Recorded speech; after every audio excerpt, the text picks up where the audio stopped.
Hello, welcome back. My name is Jesse, and this is part 8 of demonic upbringing.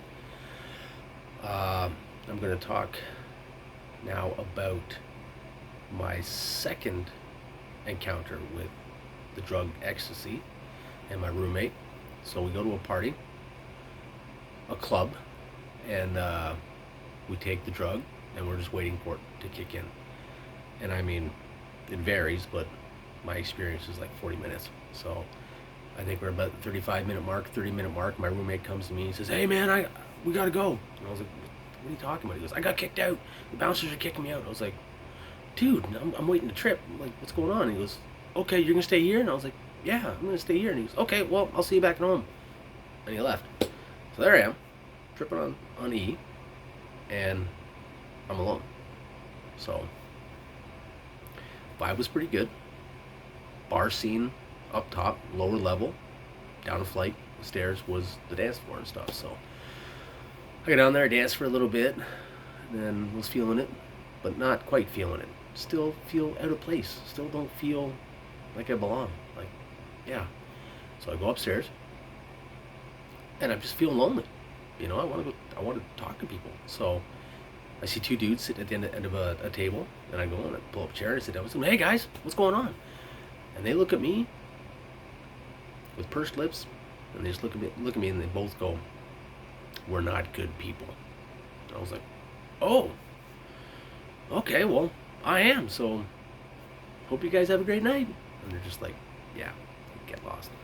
So I was like, "Wow, it's kind of weird. I've never really been talked to like that." I mean, they were bold, you know, right out the gate.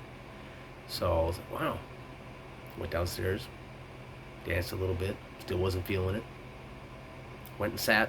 They had like benches on the walls, like on the outskirts of the dance floor.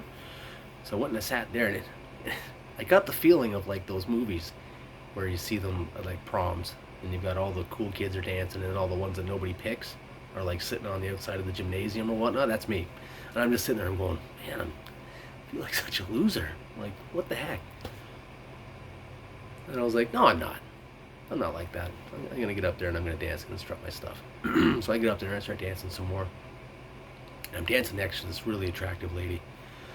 And I'm feeling it. And I'm dancing with her. And then this other dude kind of like moves in.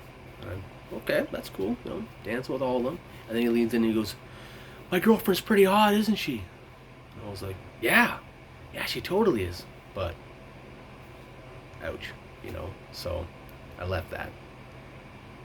And I left the whole party. I was just not enjoying myself. I mean, that's what ecstasy is supposed to make you be euphoric, right? And I ain't feeling it. I'm tripping. I know I'm tripping, but I'm not feeling it. So I'm walking down the street to come to a restaurant, and a voice inside says, "Why don't you go in and grab a coffee?" Sure. Okay, let's go. So I went in. And I had to hit the men's room, so I went in there, and I mean, everybody knows, men know guy code, okay? So if there's like 4 urinals, and you pick one, and the other 3 are open, you don't pick the one next to the guy that's already going. Like, you just don't do that. That's guy code, right? So I'm doing my thing with this urinal, and this younger guy comes in, and he takes the one right next to me, and I'm just like, dude, what the F is wrong with you, kind of thing. And I'm doing my thing. And he looks over at me, which is guy code break number 2. Like, you just don't do that. And he says, "How's your night going?" And it just I just blurted it out. I don't even know how it got out there. I'm lonely. And he says, "Well, maybe you should come hang out with my table." And I was like, "Oh yeah?" And he says, "Yeah." And I was like, "Okay, sure." So we get there. They're all maybe about 2 years younger than me. I don't think they're old enough to get into the club at this point. I sit down with them. They're asking me how my night's going. I was like, "Yeah, it's not going so well right now. I'm tripping on E, and I just don't feel that great." And turns out it's a table full of Christians, like a youth group. And I mean, they're nice enough. They're curious. They've got a good energy about them. But I'm laughing at them because I'm a Roman Catholic, right? I've been through all the sacraments, and I know everything there is to know about Jesus, so don't try to tell me nothing. I laughed. I had fun with them. Like I genuinely laughed, like in good cheer. They said some. It was just good company. And there was one younger lady there that was just smoking, like really attractive. And she gave me her number and said, "Call me." And I was like, "Yeah, I totally will." So after that, I said, I gotta go. I gotta go, guys. I'm tripping, and I want to go home." So I left, walked home, listened to some music, eventually passed out. Came down and passed out. And then the next day I woke up and I remembered the number. And I had the number there, and I was like, "Well, I'm not gonna be a total dick." What she did was nice. It was nice what she did for me. So, but I'm not into Jesus. No, it's a myth. I'm glad you guys, whatever, but no. So I called her up and said, thanks for everything you did, but no.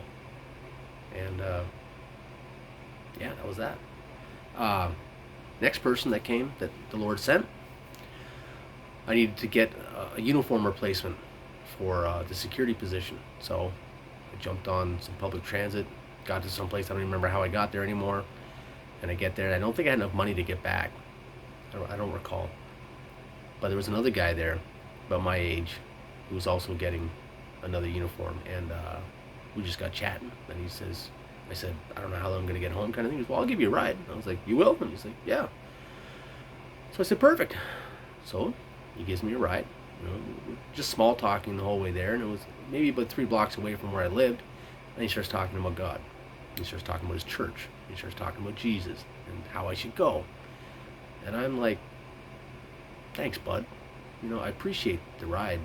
That was really kind of you and all that stuff, but I'm not into the whole Jesus thing, dude." He says, "Well, here's my number. If you change your mind, call me. You can come to my church." So I was like, yeah, okay, thanks." So we pull up at my place. I get out. I've got his number. I wave him goodbye. He takes off, and it was just like, "See you later. There goes a number." That ain't happening. So, yeah. Same roommate introduces me to crystal meth. Okay?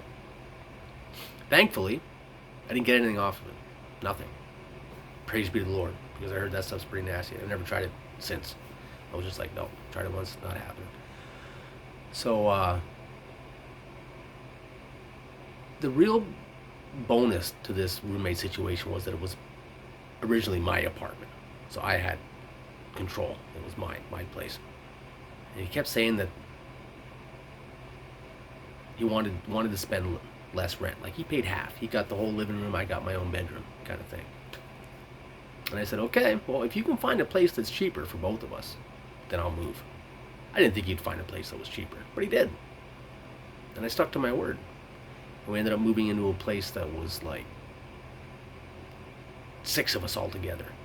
And it was, I didn't like that. I didn't like not having my own place. Now I've got a room in this place and everybody's equal share. At least in my own territory, I felt like I had some kind of control, So that was really the beginning of the end. And I